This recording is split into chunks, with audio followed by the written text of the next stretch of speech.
As far as buses are concerned, Speaker Sir, yes, there is a shortage of buses.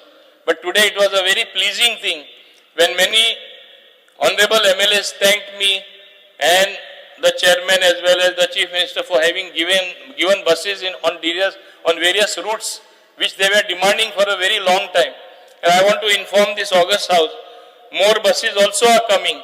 And I want to tell the Kadamba Transport Corporation that even those smaller buses with lesser capacity where they can negotiate the village roads and all that, even those we should procure some so that really transportation has to improve. Transportation, if there is smooth transportation, it is an indicator of great growth in any part of the country or in any state.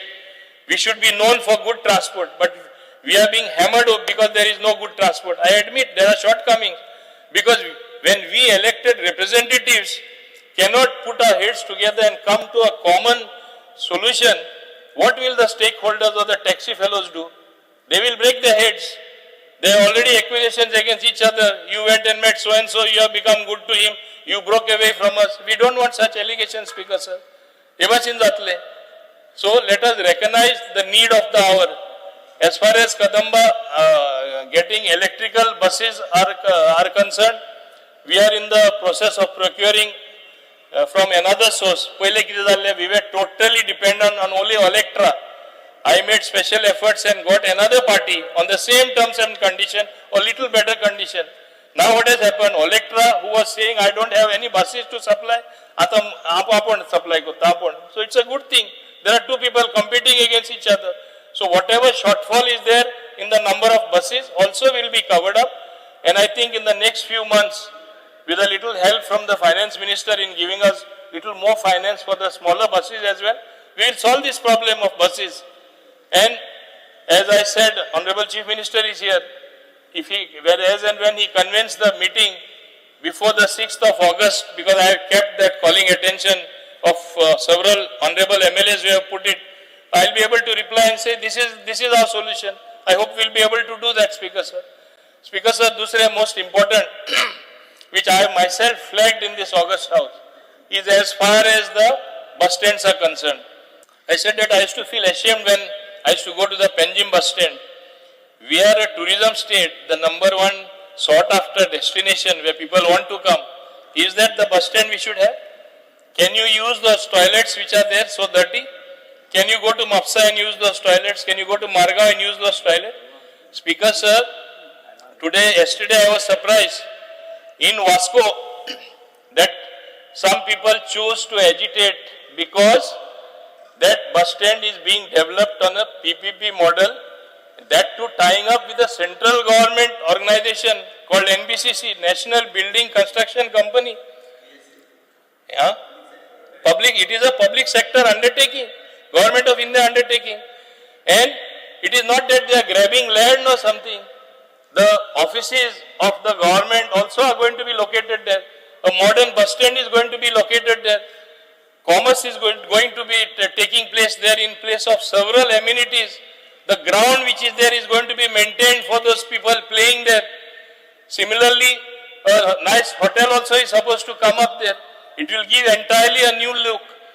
This same Government of India undertaking has built that particular facility outside Delhi where everybody goes, where all top functions take place, a multi-way. Even I am telling and assuring the people of Vasco that a nice facility will come, a modern bus stand. Whatever amenities they are having, they will be thrice as much, the minimum.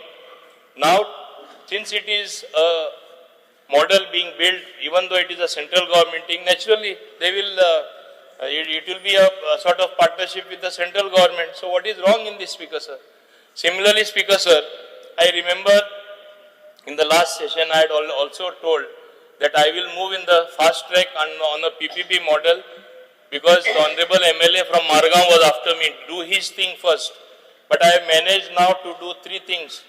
Margao, Mapsa, which you, Honorable Deputy Speaker, were after me, and you were literally breathing on my neck. I managed to do that, including Margao, Panjim, and Mapsa. It has gone to the PPP cell. they have to clear it, then it will go for clearance from Honorable Chief Minister, and within a month's time we will be able to tender it. Let it go to the best bidder, whoever comes. We will get really class people. Today it is a matter of great embarrassment for us. What is the position of the Panjim bus stand? What is the position of your Mapsa bus stand? What is the position of Margaon? Speaker sir, this particular model of PPP has been designed as per Niti Aayog guidelines. It is going to be on annual concession fee model like Mopa Airport.